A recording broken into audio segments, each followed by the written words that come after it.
Students अस्सलाम वालेकुम, कैसे हैं आप सब। उम्मीद है आप सब खैरियत से होंगे।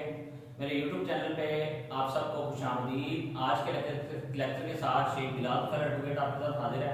स्टूडेंट्स आज जो मैं लेक्चर करने जा रहा हूँ, हमने सीरीज शुरू की हुई थी बीए इंग्लिश लिटरेचर के पार्ट 1 की सीरीज थी। उसमें हमारे पास शॉर्ट स्टोरी चल रही थी और अभी रिसेंटली रिजल्ट आ गया है जो है बीए इंग्लिश लिटरेचर का सरगोदा यूनिवर्सिटी का। अल्हम्दुलिल्लाह मेरा बहुत अच्छा रिजल्ट आया है अकेडमी का। और अब जो है हम स्टार्ट करने जा रहे हैं उसका लेक्चर नंबर 3 द वॉइस। इसको वी.एस. प्रेचेट ने लिखा है, एक ब्रिटिश राइटर हैं। इनकी हम ऑटोबायोग्राफी के बारे में जानेंगे, इसकी समरी को देखेंगे, कैरेक्टर्स देखेंगे, थीम देखेंगे, इसका पर्पस क्या है स्टोरी का ये देखेंगे, डिटेल समरी और क्रिटिकल एनालिसिस का करेंगे। आइए स्टार्ट करते हैं। Let's begin with the writer as well. Writer जो है कि V S. Pritchett, he was born in 1900 and he was died in 1997. what a age he God has given to him. तो British writer था, critic था और इस story का जो पर्पस है वो क्या है? फॉरगेट, भूलना, forgive, माफ करना, and accept all the people as they are with all their virtues and vices. देखिए लोगों की अच्छाइयाँ, बुराइयाँ, नेकियाँ, बदियाँ, इन सब को एक्सेप्ट करने का नाम ही है ह्यूमन बीइंग है। अगर एक शख्स ये सब नहीं कर सकता तो किस काम का ह्यूमन बीइंग है? देखिए मैं परफेक्ट नहीं हूँ, आप परफेक्ट नहीं है, दुनिया में कोई भी परफेक्ट अल्लाह ताला ने किसी को नहीं बनाया। हम अगर बुराइयों को जानने लग गए तो क्या होगा? हम आगे नहीं बढ़ सकेंगे। अब जो हमारे जो प्रीस्ट हजरात हैं और यहाँ पे जो इस्लामी लोग हैं, हमारे जो कंजर्वेटिव लोग हैं, मैं कंजर्वेटिव की बात कर रहा हूँ, बड़ा जो है वो हमारे मौलवी साहबान कह रहे हैं, जिस तरह भी कहने को, जो कंजर्वेटिव हैं, रिजर्ट हैं, वो लोगों को माफ नहीं करना चाहते उनकी गलतियों की वजह से। जबकि कुरान में हुक्म है, बाइबल में हुक्म है कि आओ गलती करो, गलती करके उस पर नदामत पशेमान होना, नदामत फील करना और उसके बाद अल्लाह से माफी मांग के, तो जब अल्लाह माफ कर देता है तो इंसान क्यों नहीं करता? तो all religious people consider themselves superior. तो ये सुपरफिशियल एक स्टोरी है। यहाँ पे मैं लिख देता हूँ superiority, they consider themselves superior. Superiority की कहानी है, एक सुपरफिशियल स्टोरी है। जो लोग हैं अब इस स्टोरी के थ्रू, मॉर्गन लेविस के थ्रू अब जानेंगे, कैरेक्टर्स के थ्रू कि किस तरह के वो लोग थे। तो इसका जो पर्पस है वो मैंने आपको बता दिया, ठीक है। इसका थीम हम लास्ट पे देखेंगे। इसकी एक कोटेशन मैंने बड़ी खूबसूरत से लिखी है, इसके अंदर से निकाल के वो मैं पहले पढ़ देता हूँ और उसको फिर हम इंप्लीमेंट भी करेंगे। If a person drops down from the step of morality, अगर एक बंदा गिर जाता है भाई, ऊपर से नीचे गिर जाता है, अगर उससे गलतियां हो जाती हैं, he should not be forgiven, वो कहते हैं हमें इसको माफ नहीं करना भाई। ये कौन सा स्टैंडर्ड ऑफ मोरालिटी है, पैटर्न ऑफ लाइफ है जो आपने बनाया हुआ है? तो आइए देखते हैं। सबसे पहले तो हम कैरेक्टर्स की तरफ चलते हैं। स्टोरी का आगाज करते हुए हमारे पास दो कैरेक्टर हैं इसके अंदर, मेजर मिस्टर फ्रैंक लेविस है और मॉर्गन है। दोनों प्रीस्ट हैं, दोनों जो हैं वो पादरी हैं और एक्स पादरी हैं। देखें मिस्टर फ्रैंक लेविस, ये प्रीस्ट ऑफ चर्च था, consider the x priest of a devil for his drinking. देखिए ये भी ड्रिंक करता था और मॉर्गन भी ड्रिंक करता था। ये खुद मतलब इनको सारे गुनाह माफ है, ये जो मर्जी करें, इनको कोई लेना देना नहीं है। दूसरों को ये बुरा समझते हैं।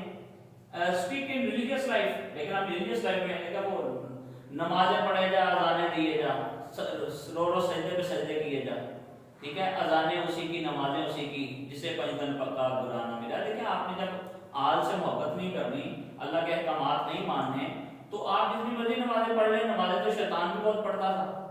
तो stick to religious life, fanatic attitude, मतलब बड़ा एटीट्यूड उसका सख्त रवैया, दूसरों का realises and becomes normal at the end, और क्या होता है एंड पे नॉर्मल हो जाता है। मॉर्गन है जी दूसरा कैरेक्टर है। अब जो एक रिलीजियस पर्सन है वो दूसरे रिलीजियस पर्सन से भी नफरत करता है। इस तरह हमारे सेक्ट हैं, आप डिफरेंट सेक्ट में देख लें, उनमें देख लें प्रोटेस्टेंट है, कैथोलिक हैं, रोमन कैथोलिक हैं, उसके अंदर देख लें यही हाल है जो हमारे यहाँ पे। मिस्टर मॉर्गन है, एक्स प्रीस्ट है, नॉट वेरी रिलीजियस है, drinks alcohol, dismissed from church, Lewis does not like him, इसको पसंद नहीं करता। Sticks in a rubber during shelling, ठीक है, शेलिंग का दौर था, वॉर का दौर था। तो वॉर के दौर में क्या हुआ कि जो एक बिल्डिंग थी चर्च की, ये टॉपल डाउन हो गई, ठीक है, एयर रेड की वजह से एयर अटैक हुआ। तो देखिए टॉपल डाउन किस तरह हुई या किस तरह होनी थी कि इसकी जो मॉर्गन पे पाबंदी लगी हुई थी कि वो चर्च में नहीं जाएगा, लेकिन वो वहां चला जाता है। अचानक वहां पे टॉपल डाउन होता है, बिल्डिंग गिर जाती है, मैं स्टोरी का आगाज बकायदा कर रहा हूँ, स्टोरी गिर जाती है, तो ये वहां पे हिम पड़ता है। हिम का वर्ड मैंने यहाँ पे लिखा कहीं नहीं है, हमद को कहते हैं हिम, ठीक है, यहाँ पे मैं लिख देता हूँ, ही सिंग्स हिम, हिम कहते हैं हमद को, हमद पड़ता है, ठीक है। फिर क्या होता है, the story is about the church priest that become fanatic, ठीक। अब जब स्टोरी स्टार्ट हो गई फैनेटिक्स की, stories deals with the period of war. Second मैंने यहाँ पे पॉइंट लिखा है, स्टोरी डील करती है वॉर को। पहले आप देखेंगे इसके अंदर जो लेविस है, फ्रैंक लेविस, वो खुश होगा कि मॉर्गन उसमें फंस गया है, लेकिन जब वो हिम की आवाज सुनेगा तो उसको बचाने के लिए भी जाएगा और खुद भी उसमें एस्केप हो जाएगा। नंबर 3 पे पॉइंट है कि a bomb drops on the church and destroyed it. As I have told you before, air raid, drops a bomb and the building is toppled down. Number 4 है voice of Morgan is heard. He was singing hymn, the glory and dignity of God. He glorifies God. Number 5 पे है Mr. Frank goes to save him, but he himself falls in the ruins. क्योंकि वो भी फंस जाता है, वो किस तरह बचता है, वहां पे तो सारी गिरी हुई थी, तो अंदर दोनों जो है वो पहले एक दूसरे को माफ करना नहीं चाहते, फिर माफ भी करते हैं, आप देखेंगे सब कुछ होगा। नेक्स्ट पॉइंट है मेरे पास, they sing together and are saved by the help of their mutual voice. देखें the point is very important here, दोनों क्या करते हैं, ऊंची आवाज में हिम शुरू कर देते हैं, खुदा को याद करना शुरू कर देते हैं। यहाँ से इनको ये सबक भी लेना चाहिए, जब आप खुदा को याद करते हैं, गॉड को याद करते हैं, तो वो आपकी मदद को भेजता है लोगों को वसीले बना के। तो फिर जब आपसे कोई माफी मांगता है चर्च में आके, तो आपने भी लोगों को इसी तरह माफ करना है। Here I want to give you an example of Chaucer's pilgrimage। वहां पे क्या होता था कि वहां पे समरन पार्टनर को आप देखें, वहां पे प्रायरस को देखें, वहां पे मंक को देखें, उनके कैरेक्टर से हमने क्या सीखा, वाइफ ऑफ बाथ को देखें, क्या सीखा कि भाई वो कहते थे हमें पैसे दें, ठीक है, बड़ा जो है ना वो करप्शन ऑफ चर्च को डिस्कस किया है चौसर ने।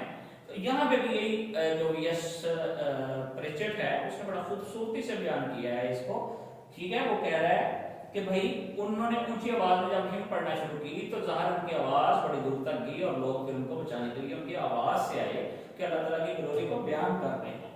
नेक्स्ट पॉइंट है जी, they consider themselves morally perfect. Yes, this is a point for which this story has been written। इसकी वजह से लिखी गई थी कि वो they consider themselves superior, they consider themselves superficial creatures of God as well, and spiritually superior among the creatures of God। और spiritually समझते थे कि हम बहुत ज्यादा भाई आगे हैं, हमें जो है वो कोई कुछ नहीं कर सकता, हमारी मर्जी, हम जो मर्जी करें। इसलिए फिर यहाँ पे मैंने लिखा था, इसको इसके साथ रिलेट करना है हमने। If a person drops down from the standard of morality he should not be forgiven। कहता है कि अगर कोई गिर जाए तो उसको माफ नहीं करना। भाई क्यों नहीं माफ करना, जब आपको माफी मिल रही है, आपकी जिंदगी बचा रहा है खुदा, तो फिर दूसरों की जिंदगी भी आप बचाएं, उनके लिए भी दुआ करें और उनके लिए भी थोड़ा सा लिबरल हो जाएं, थोड़ा लिबर्टी लेके आए, ठीक है, ब्रॉड माइंड रखें, नैरो माइंडेड से कुछ नहीं होता। तो इसका जो थीम है, the theme is also very important in a sense that forgiveness and reconciliation. Forgive करें लोगों को, भाई अल्लाह जिस तरह फॉरगिव करता है सबको, आप भी फॉरगिव करें, लोगों को माफ करने की जो ह्यूमन बीइंग है उसको माफ करना सीखें। रिकंसाइल मतलब रिकंसिलिएशन करें, उनके साथ दोबारा आमने सामने बैठें, उनसे डिस्कशन करें, उनके जो एतराज़ात हैं वो सुने और सुनने के बाद उसको डिस्कस करके उसको रिजॉल्व करें, रिकंसाइल करें, रिजॉल्व करें। लेकिन ये टोटल सब एंड सब्सटेंस है स्टोरी का। Reconciliation, forgiveness is very important theme and the question of reconciliation and forgiveness is also very important as well। तो अगर कोई आपका क्वेश्चन है at the end of this story, तो आप स्टूडेंट मुझसे सोशल मीडिया पे कांटेक्ट कर सकते हैं, व्हाट्सएप नंबर पे मैंने दिया होता है आपको, और आप कमेंट बॉक्स में पूछ सकते हैं। Thank you very much.